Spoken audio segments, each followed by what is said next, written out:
প্রিয় শিক্ষার্থীবৃন্দ, আমি মোহাম্মদ শফিকুল আলম ভূঁইয়া, সহকারী অধ্যাপক বাংলা, দোলেশ্বর আব্দুল মান্নান আদর্শ মহাবিদ্যালয়, দোলেশ্বর, দক্ষিণ কেরানীগঞ্জ, ঢাকা। প্রধান পরীক্ষক, ঢাকা শিক্ষা বোর্ড। তোমাদেরকে অনলাইন ক্লাসে শুভেচ্ছা জানাচ্ছি। একাদশ ও দ্বাদশ শ্রেণীর শিক্ষার্থী যারা, তোমাদের সকলকেই আমার আন্তরিক অভিনন্দন।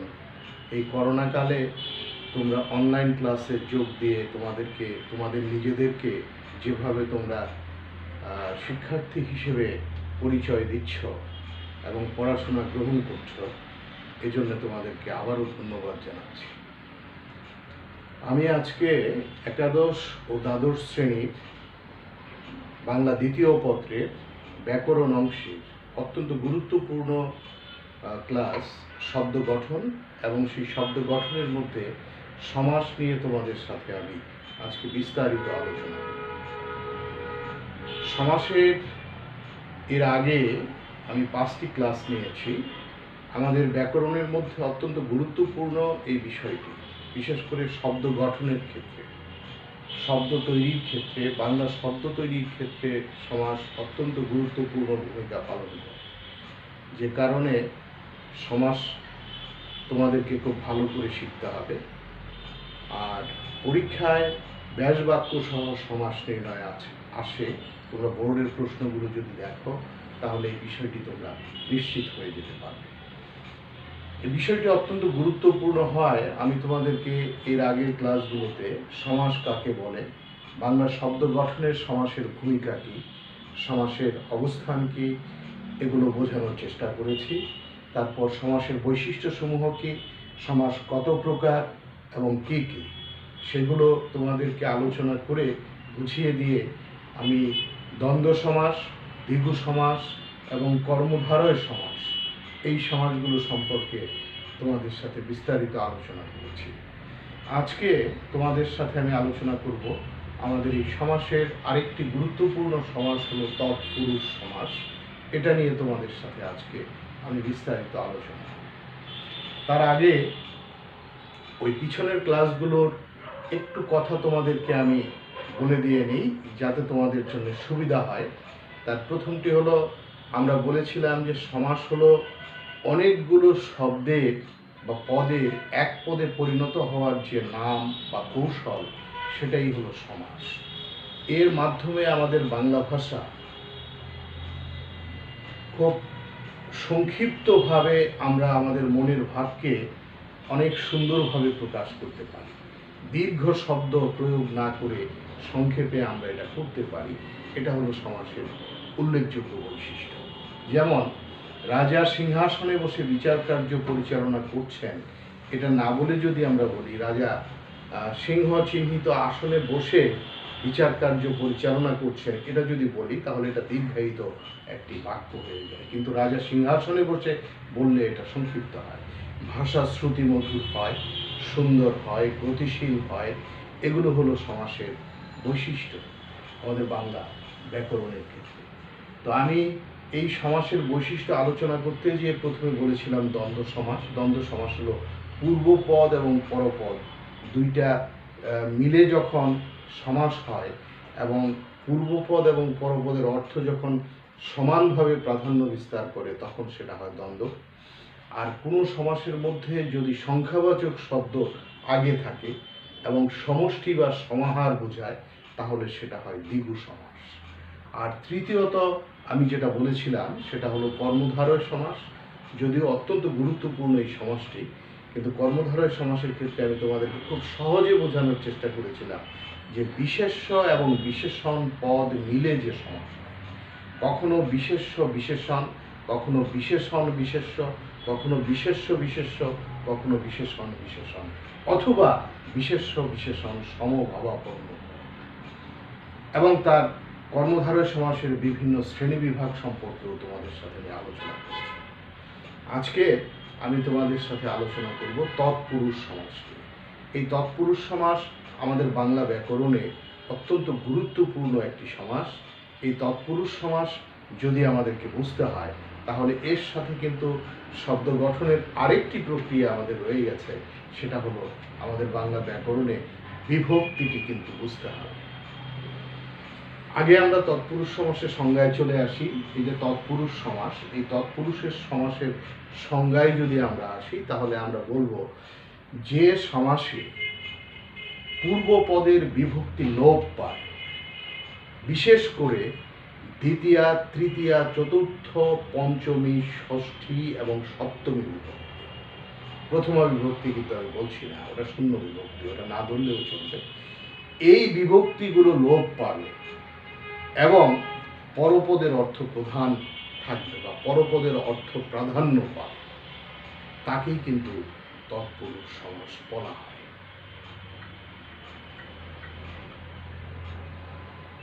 বিষয়টি আবার যদি বলি, যে সমাসে পূর্বপদের বিভক্তি লোপ পাবে মানে উঠে যাবে, থাকবে না, এবং পরপদের অর্থ প্রধান হবে, তাকে তৎপুরুষ সমাস বলা হয়।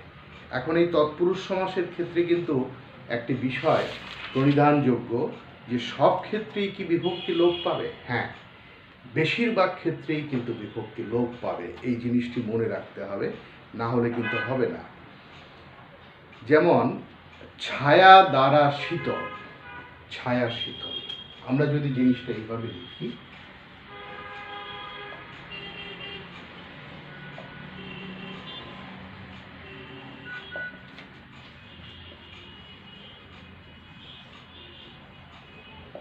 এই ছায়া দ্বারা শীতল, ছায়া শীতল যদি আমরা লিখি, এখানে কিন্তু এই যে দ্বারা, এটা কিন্তু একটা বিভক্তি, এবং সেটা আমরা জানি এটা তৃতীয়া বিভক্তির একটি শিল্প। এখন ছায়া দ্বারা শীতল, ছায়া শীতল, এই যে এটাই ব্যাস বাক্য, এই ব্যাস বাক্যের পূর্ব পদের সাথে দ্বারা বিভক্তিটি আছে, এই দ্বারা বিভক্তিটি কিন্তু এখানে নাই, এটা কিন্তু উঠে গেছে। ছায়া দ্বারা শীতল, ছায়া শীতল, এই ক্ষেত্রে আমরা দেখব যে দ্বারা বিভক্তি কিন্তু এখানে আর কাজ করছে না। তাহলে আমাদের তৎপুরুষ সমাসের যে সংজ্ঞা, যে পূর্বপদের বিভক্তি লোপ পাবে, তার মানে এটা লোপ পেয়েছে, এবং পরপদের অর্থ মানে প্রাধান্য পাবে, প্রধান হবে, সেই ক্ষেত্রে শীতল এটা হলো পরপদ। তাহলে এই ক্ষেত্রে যদি আমরা ছায়া শীতল, এই সমস্ত পদের অর্থটি যদি আমরা ব্যাখ্যা করি, তাহলে এটা আসবে কিন্তু ছায়া শীতল। এখানে কিন্তু ছায়া শীতল, এই পদটির মধ্যে শীতলের অর্থটি কিন্তু প্রধান। ছায়া যে কোনো জায়গায় হতে পারে, কিন্তু সেই ছায়াটি শীতল কিনা সেটাই হলো দেখার বিষয়। এখানে পরপদের অর্থটি প্রধান হিসেবে দেখা দিয়েছে। ঠিক এইভাবেই আমরা তৎপুরুষ সমাসের বিভিন্ন মানে বৈশিষ্ট্য নিয়ে আমরা আলোচনা করতে পারি। তো তার আগে তোমাদেরকে আমি যেটা বলেছি, যে এই তৎপুরুষ সমাস জানতে হলে তোমাদেরকে অবশ্যই যে বিষয়টি জানতে হবে, সেটা হলো বিভক্তি। বিভক্তি হলো বাংলা শব্দ গঠনের একটি প্রক্রিয়া। এখন সেটা কিভাবে হতে পারে? এটা হতে পারে বাংলা শব্দ গঠনের ক্ষেত্রে আমরা দেখেছি যে যে সকল বর্ণ বা বর্ণ সমষ্টি শব্দের পরে বসে শব্দের অর্থকে পরিবর্তন করে বাক্যের মধ্যে, সেগুলোই কিন্তু বিভক্তি। এখন আমরা এই ক্ষেত্রে দেখেছি যে বিভক্তি হলো 6 প্রকার। দ্বিতীয় বিভক্তি থেকে শুরু হয়, প্রথমা বিভক্তি আছে, এটা শূন্য বিভক্তি। এই কারণে যদি প্রথমা বিভক্তিকে আমরা ধরে নেই, তাহলে বিভক্তি 7 প্রকার। কিন্তু প্রথমা বিভক্তি যেহেতু শূন্য, ওটা আমরা ধরি না। দ্বিতীয় বিভক্তি, তৃতীয় বিভক্তি, এগুলোর আবার যে বিভক্তির চিহ্নগুলো আছে, সেটা হলো দ্বিতীয় বিভক্তির ক্ষেত্রে কে, রে, এরে, তৃতীয় বিভক্তির ক্ষেত্রে দ্বারা, দিয়া, কর্তৃক, চতুর্থ বিভক্তির ক্ষেত্রে একই কে, রে, এরে, পঞ্চমী বিভক্তি হলো হইতে, থেকেছে, ষষ্ঠী বিভক্তি হলো রয়ে, আর সপ্তমী বিভক্তি হলো এ, অন্তস্ক্রিয় তে। এখন এই বিভক্তিগুলো যদি আমাদের মনে না থাকে, তাহলে কিন্তু তৎপুরুষ সমাসের বিভাজনে যে কিন্তু আমরা একটা সমস্যায় পড়ে যাব, এবং তোমরা কিন্তু অনেকটা এলোমেলো হয়ে যাবে। সে কারণে তৎপুরুষ সমাস নির্ণয় করার ক্ষেত্রে তোমাকে অবশ্যই বিভক্তির যে চিহ্নগুলো আছে এবং কোন বিভক্তি কোনটি এটা কিন্তু তোমাকে খুব ভালো করে জেনে নিতে হবে। তা না হলে কিন্তু তৎপুরুষ সমাস কিন্তু নির্ণয় করতে যেয়ে ভুল করে ফেলবে। এই জন্যে বিভক্তির চিহ্নের উপর মানে চিন্তা করে এবং বিভক্তির চিহ্নকে কেন্দ্র করে তৎপুরুষ সমাসকে আমরা মোটামুটিভাবে 9টি ভাগে বিভক্ত করেছি, বা ব্যাকরণ পণ্ডিতেরা এটা 9 ভাগ করেছেন। তার মধ্যে প্রথম 6টি ভাগ হলো বিভক্তিকে কেন্দ্র করে। যেমন দ্বিতীয়া তৎপুরুষ সমাস, যখন দ্বিতীয় বিভক্তি লোপ পাবে তখন সেটা হবে দ্বিতীয় তৎপুরুষ সমাস, এবং যখন তৃতীয় বিভক্তি লোপ পাবে তখন সেটা হবে তৃতীয় তৎপুরুষ সমাস। আর চতুর্থ বিভক্তি যখন লোপ পাবে তখন সেটা হবে চতুর্থ তৎপুরুষ সমাস। আর পঞ্চমী বিভক্তি যখন লোপ পাবে তখন সেটা হবে পঞ্চমী তৎপুরুষ সমাস। আর ষষ্ঠী বিভক্তি যখন লোপ পাবে তখন সেটা হবে ষষ্ঠী তৎপুরুষ সমাস। আর সপ্তমী তৎপুরুষ সমাস হবে যখন সপ্তমী বিভক্তি লোপ পাবে। এছাড়াও আরও 3টি তৎপুরুষ সমাস আছে, অত্যন্ত গুরুত্বপূর্ণ। সেটাও কিন্তু আমাদের মনে রাখতে হবে যে আরও 3টি তৎপুরুষ সমাস আমাদের রয়ে গেছে। তার মধ্যে একটি তৎপুরুষ সমাস হলো তোমাদের খুবই গুরুত্বপূর্ণ, সেটা হলো উপপদ তৎপুরুষ সমাস। আরেকটি হলো নয় তৎপুরুষ বা নচ্য তৎপুরুষ, তুমি যেটাই বলো না কেন। আরেকটা অলুক তৎপুরুষ সমাস। এই 3টি তৎপুরুষ সমাস আছে বিভক্তির বাইরে। এই ক্ষেত্রে কিন্তু এগুলোর বৈশিষ্ট্য এবং সংজ্ঞা উদাহরণ একটু ভিন্নতর। তো এখন আমরা বিভক্তিযুক্ত যে তৎপুরুষ সমাসগুলো আছে, দ্বিতীয় বিভক্তি থেকে শুরু করে সপ্তমী বিভক্তি পর্যন্ত, এটা নিয়ে যদি তোমাদের সাথে আমি কথা বলি বা আলোচনা করি, তাহলে আমরা প্রথমেই চলে আসি দ্বিতীয় তৎপুরুষ সমাসে। আমরা যদি চলে আসি যে এখানে এক কথায় যদি আমরা উদাহরণ দিই তাহলে বলতে হবে যে তৎপুরুষ সমাসে দ্বিতীয় মানে পূর্ব পদের দ্বিতীয় বিভক্তি লোপ পাবে এবং পরপদের অর্থ প্রধান হবে, সেটা হলো দ্বিতীয় তৎপুরুষ সমাস। যেমন জ্ঞানকে অর্জন, জ্ঞান অর্জন; দেশকে রক্ষা, দেশ রক্ষা।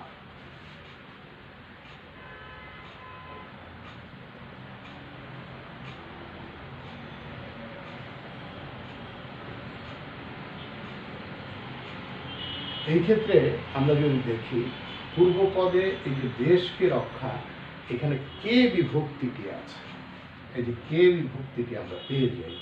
এখন এই কে বিভক্তি কিন্তু এই আমরা দেশ রক্ষা যে সমস্ত পদ পেলাম, এখানে কিন্তু কে বিভক্তিটি নেই, উঠে গেছে।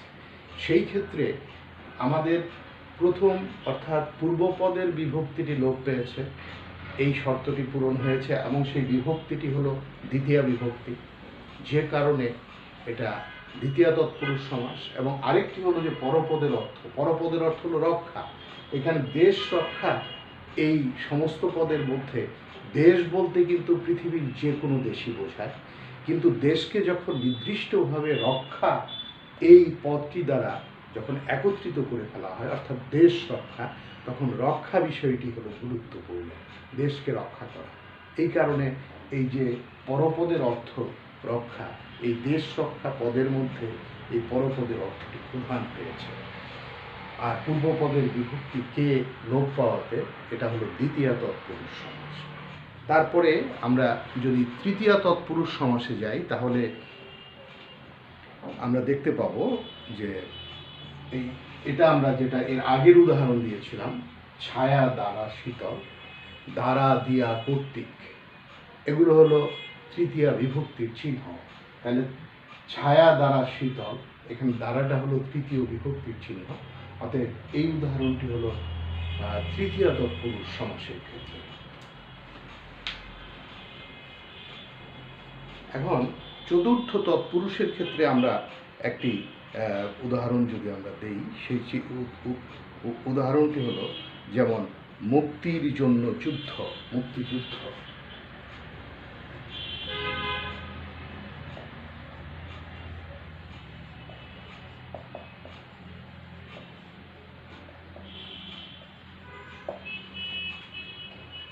এখানে বিভক্তির চিহ্ন কিন্তু দ্বিতীয় তৎপুরুষ এবং চতুর্থ তৎপুরুষের ক্ষেত্রে কিন্তু বিভক্তির চিহ্ন এক, কিন্তু পার্থক্য আছে। একটি গুরুত্বপূর্ণ পার্থক্য আছে যেটা তোমাদের মনে রাখতে হবে। সেটি হলো এই যে দ্বিতীয়া বিভক্তির যে চিহ্ন এবং চতুর্থ বিভক্তির যে চিহ্ন, এখানে তৎপুরুষ সমাসের ক্ষেত্রে আমরা দেখেছি ওই চিহ্নটি এই দুইটি সমাসেই থাকবে, কিন্তু এখানে একটু আলাদা করে কিছু বৈশিষ্ট্য আছে যেটা চতুর্থ তৎপুরুষ সমাস ধারণ করে। সে বৈশিষ্ট্যটি কি? সেই বৈশিষ্ট্যটি হলো এখানে সাধারণত আমরা জন্য এই জাতীয় শব্দের প্রয়োগ আমরা করে থাকি ব্যাস বাক্যের মধ্যে চতুর্থ তৎপুরুষে, কিন্তু এটা মুখ্য বিষয় না। মুখ্য বিষয় হলো এটা কিন্তু অনেকটা সম্প্রদানের মতো, অর্থাৎ নিঃশর্তভাবে দিয়ে দেওয়া বা নিঃশর্তভাবে করা বা নিঃশর্তভাবে কোনো কিছু লাভ করা, এই বিষয়টি কিন্তু চতুর্থ তৎপুরুষ সমাসের মধ্যে কাজ করবে। এটা দ্বিতীয় তৎপুরুষ সমাসের ক্ষেত্রে আসবে না। যেমন আমরা বলছি মুক্তির জন্য যুদ্ধ, মুক্তিযুদ্ধ। এই যে চতুর্থ তৎপুরুষ জন্য কথাটি বললাম, এটা চতুর্থ তৎপুরুষ অর্থাৎ চতুর্থ বিভক্তির চিহ্ন, কিন্তু প্রশ্ন হলো মুক্তিযুদ্ধ কথাটি যখন আমি পাচ্ছি, এটা কিন্তু একটি সার্বজনীন একটি দেশ রক্ষার বিষয় এবং সবাই মিলে দেশকে মুক্তিযুদ্ধের দিকে নিয়ে যাচ্ছি বা মুক্তিযুদ্ধ করছি বা দেশ মাতৃকাকে স্বাধীন করছি, সেই রকম বৃহৎ অর্থে এবং সম্প্রদানের ক্ষেত্রে কিন্তু এটা হয়েছে। তো এই রকম আমাদের যেমন ডাকঘর কিন্তু এটা একটা ডাকের জন্য ঘর বা ডাকের নিমিত্তে ঘর, এটা হতে পারে। তারপর অন্নের জন্য চিন্তা, অন্ন চিন্তা, মানে অন্ন মানে ভাত, ভাতের জন্য চিন্তা, অন্ন চিন্তা, এগুলো সবই একটা সম্প্রদান বা একটা নিঃস্বার্থভাবে বিলিয়ে দেওয়ার বা পাওয়ার এইরকম একটি বিষয় কিন্তু চতুর্থ তৎপুরুষ সমাসের ক্ষেত্রে কিন্তু আমরা পাব, যদিও বিভক্তির চিহ্ন দ্বিতীয় এবং চতুর্থ একই। তারপরে আমরা পঞ্চমী তৎপুরুষ সমাস, এটা হলো হইতে থেকে চেয়ে বিভক্তির চিহ্ন।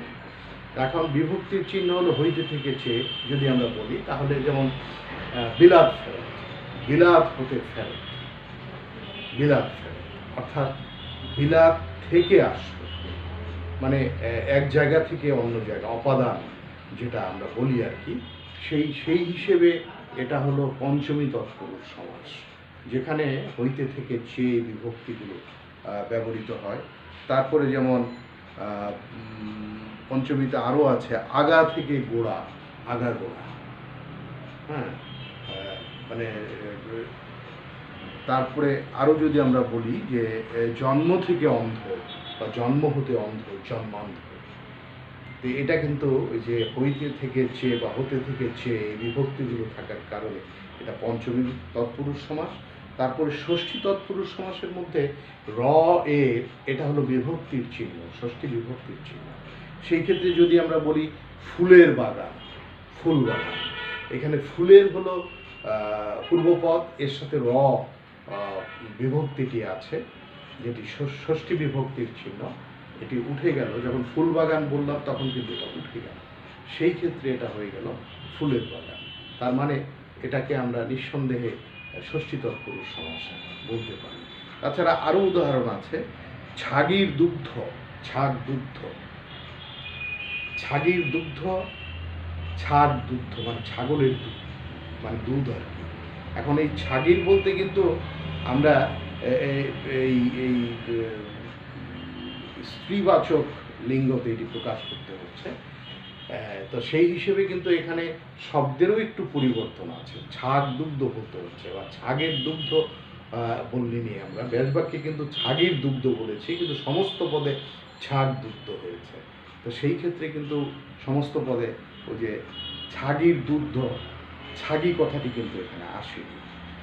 তারপরে আরও আসবে যেমন গৃহের কর্তা, গৃহে, গৃহ হলো পূর্বপদ, তার সাথে অবিভক্তি আছে, গৃহকর্তা আমরা পেয়েছি।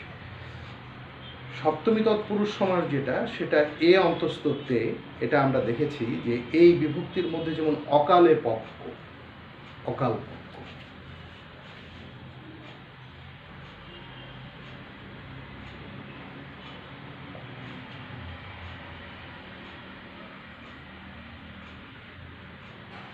এখানে এই পূর্বপদের অকালের এ আছে বিভক্তি।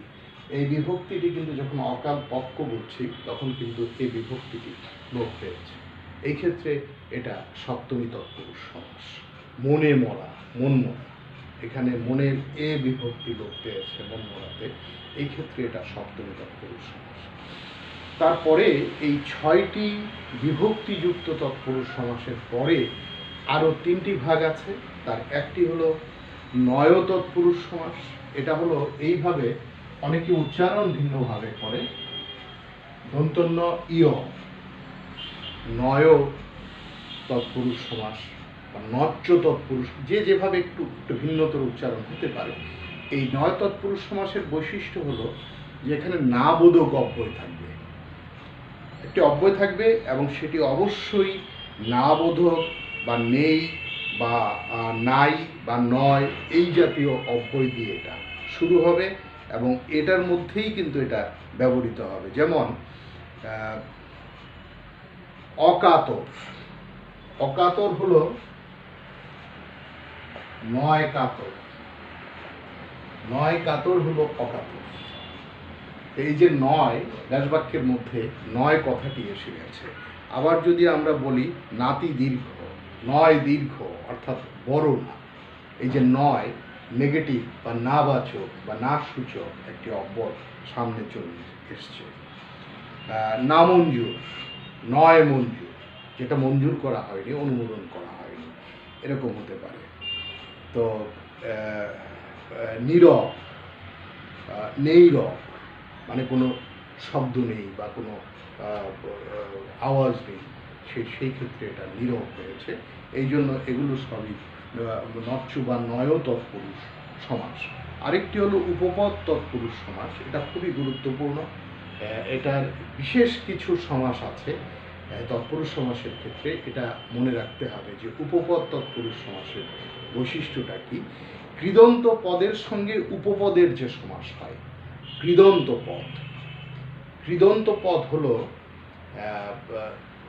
অর্থাৎ যেটা নাকি ক্রিয়া, তার যে মূল সেটা হলো কৃদন্ত, এবং সেই কৃদন্ত পদের সাথে যখন মানে উপপদ এর সমাস হবে তখন সেটা হলো এই ক্রিয়াপদের মূল অংশ কৃদন্ত এবং তার সাথে প্রত্যয় যুক্ত হয়। কৃদন্ত পদের মূল অংশের সাথে যে প্রত্যয় যুক্ত হচ্ছে তার সাথে যখন উপপদ যুক্ত হবে তখন সেটা হলো উপপদ তৎপুরুষ সমাস। এখানে কৃদন্ত পদ বলতে আমি যেটা বুঝিয়েছি, ক্রিয়াপদের মূল অংশের সাথে যখন সংস্কৃত প্রত্যয় যুক্ত হচ্ছে তখন সেটা কিন্তু কৃদন্ত পদ। যেমন করা, এই করটা হলো করা ক্রিয়াপদের, কর হলো ধাতু, তার সাথে আ এই প্রত্যয়টি মানে সংস্কৃত প্রত্যয় যোগ হওয়ার কারণে এখানে কিন্তু এটা হয়ে গেল করা। এটা কিন্তু একটা কৃদন্ত পদ। তাই এইভাবে যখন কৃদন্ত পদের সাথে উপপদ যুক্ত হবে তখন সেটা হবে, যেমন জাদু করেছি, জাদুকর, এই যে করে এটা কৃদন্ত পদ, কর যোগ এ, করে, এই এ বিভক্তি যুক্ত হচ্ছে কর ধাতুর সাথে, ক্রিয়াপদের সাথে। যেমন তারপরে আমরা বলতে পারি শিরোধার্য যা, শিরোধার্য, এই ধার্য এটা হলো কৃদন্ত পদ। তারপরে আমরা বলতে পারি গায়ে, গায়ে পড়া যে, গায়ে পড়া, গায়ে পড়ে যে, গায়ে পড়া, এই যে গায়ে পড়ে, এই পড়েটা হলো কৃদন্ত আর উপপদ হলো গায়ে। সেই হিসেবে আমরা এই জাতীয় সমাস যেগুলো পাবো এগুলো সবই আমরা দ্রুত গমন করে যে, দ্রুতগামী, তারপরে জাদু করে যে, জাদুকর, শিরে শিরোধার্য যা, শিরোধার্য, বর্ণচুরি করে যে, বর্ণচোরা, যে আকাশে চড়ে খেঁচো, এগুলো সবই তোমরা যদি একটু ভালো করে লক্ষ্য করো সেটা হলো কৃদন্ত পদের সাথে উপপদের সমাস হয়ে আমরা পাচ্ছি। এই কারণে এটা উপপদ তৎপুরুষ এবং এটা অত্যন্ত গুরুত্বপূর্ণ এবং নির্দিষ্ট কিছু সমাস আছে তৎপুরুষ সমাসের ক্ষেত্রে, উপপদ তৎপুরুষ সমাস, এটা মনে রাখবে। আরেকটা হলো অলুক তৎপুরুষ সমাস। অলুক তৎপুরুষ সমাসে খুবই গুরুত্বপূর্ণ হলো যে আমরা এতক্ষণ তৎপুরুষ সমাসে যে বিভক্তি লোপ পাওয়ার কথাটি বলেছি, এখানে কিন্তু বিভক্তি লোপ পাবে না। এটা হলো এটার সবচেয়ে গুরুত্বপূর্ণ বিষয়, যে অলুক তৎপুরুষ সমাস হলো এরকম একটি সমাস যে সমাসের পূর্বপদের বিভক্তি লোপ পাবে না। এটাকে বলা হয় অলুক তৎপুরুষ সমাস। এবং সেই অলুক তৎপুরুষ সমাসের ক্ষেত্রে আমরা যদি উদাহরণ দেই, যেমন পূর্বপদের বিভক্তি লোপ না পেয়ে যে তৎপুরুষ সমাস হয় সেটাই হলো অলুক তৎপুরুষ সমাস। যেমন খেলার মাঠ, খেলার মাঠ যদি আমরা বলি তাহলে এটা কিন্তু খেলা মাঠ বলা যাবে না, এটা কিন্তু খেলার মাঠই বলতে হবে। তাহলে খেলার যে র আছে এই রটি কিন্তু এই খেলার মাঠের মধ্যে কিন্তু থেকে যাচ্ছে। ঘোড়ার ডিম, এখন এই ঘোড়ার ডিমকে যদি আমরা বলি তাহলে এটাকে কিন্তু আমরা ঘোড়ার ডিমই বলতে হবে, ঘোড়া ডিম বলা যাবে না। হ্যাঁ, এই বিভক্তি লোপ পাচ্ছে না। তারপরে আরও আছে যেমন সোনার প্রতিমা, সোনার প্রতিমা, চোখের বালি, চক্ষুশূল বা অসহনীয় এটার অর্থ বাগধারাতে ব্যবহৃত হয়। এই চোখের বালি এটাও কিন্তু এই যে চোখের র আছে এটাও কিন্তু সমস্ত চোখ বালি হচ্ছে না, চোখের বালি বিভক্তিটি কিন্তু থেকেই যাচ্ছে। ঠিক এইভাবে তেলে ভাজা, হ্যাঁ, মানে তারপরে তেলের ভাজা, তেলে ভাজা, পেটের ভাত, পেটের ভাত, এই জাতীয় সমাসগুলো সবই একমাত্র তৎপুরুষ সমাসের ক্ষেত্রে আমরা যে সংজ্ঞাটি ব্যবহার করেছিলাম যে পূর্বপদের বিভক্তি লোপ পাবে এবং পরপদের অর্থ প্রধান হবে, এটা শুধুমাত্র তৎপুরুষ সমাসের ক্ষেত্রে। তৎপুরুষ সমাসের যে শ্রেণীবিভাগ আছে তার মধ্যে অলুক তৎপুরুষ সমাসের শ্রেণীবিভাগ বাদ দিয়ে কিন্তু বাকি সমস্ত তৎপুরুষ সমাসে এই পূর্বপদের বিভক্তি লোপ পাওয়ার বৈশিষ্ট্যটি থাকবে, শুধু অলুক তৎপুরুষে এই বৈশিষ্ট্যটি থাকবে। তো তোমরা তৎপুরুষ সমাসের এই ভাগগুলো খুব সুন্দরভাবে বোঝার চেষ্টা করবে এবং পরবর্তীতে এগুলো নিজেরা উপস্থাপন করে বা প্রশ্ন দেখে বুঝে নিয়ে উত্তর করলে পরে আমার মনে হয় তোমরা বিভাজনগুলো যদি সুন্দরভাবে ধরতে পারো তাহলে তোমাদের জন্য খুবই ভালো হবে এবং তোমরা গুরুত্বপূর্ণ বিষয়টি জেনে পরীক্ষায় ভালো উত্তর করতে পারবে। অনলাইন ক্লাসে সবাই উপস্থিত থাকার জন্য তোমাদের সবার সকলকে আন্তরিক অভিনন্দন।